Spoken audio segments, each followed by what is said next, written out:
మీరు చూస్తున్నారు కానీ ఇవాళ లోకేష్ గారు laying the foundation for Sify అండి. వీళ్ళు 300 మెగావాట్ డేటా సెంటర్ 16,000 కోట్ల ఇన్వెస్ట్మెంట్ అండి. ఫస్ట్ ఫేజ్లో 1,600 కోట్లు ఫేజ్ 1. మీరు ఇవాళ చూసేది ఫేజ్ 1 1,600 కోట్లు.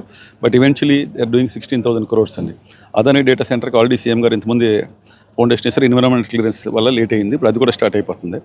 అది కాకుండా టీసీఎస్ వాళ్ళు అనౌన్స్ చేశారు, విశాఖపట్నంలో పెడతారు. అది 10 గిగావాట్ డేటా సెంటర్ అండి. అది కూడా ఇంచుమించు 60 నుంచి 80,000 కోట్లు. అలాగే గూగుల్ సంస్థ కూడా విశాఖపట్నంలో ఆల్రెడీ ల్యాండ్ కూడా వాళ్ళకి చూస్తున్నారు.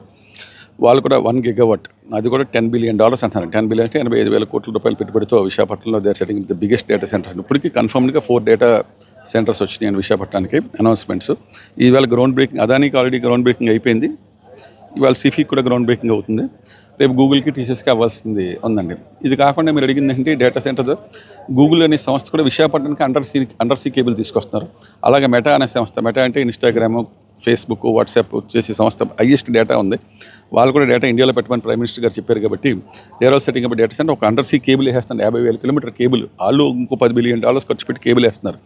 సో ఇండియాలో హైయెస్ట్ డేటా స్పీడ్స్ విశాఖపట్నానికి వస్తున్నాయండి. సో దీనివల్ల డేటా సెంటర్ భూమి వస్తుంది. అందులో లోకేష్ గారు ల్యాండ్ కూడా 99 పైసకి ఇస్తున్నారు. చీపెస్ట్ ల్యాండ్ అండ్ పవర్ కూడా రెన్యూబుల్ ఎనర్జీ చూస్తే మీరు విండ్ ఎనర్జీ కానీ, సోలార్ పవర్ కానీ, పంప్డ్ ఎనర్జీ కానీ ఈ ప్రభుత్వం వచ్చిన తర్వాత 3 లక్షల కోట్ల పెట్టుబడులు వచ్చినాయండి ఓన్లీ పవర్ సెక్టర్లో ఈ 1 yearలో.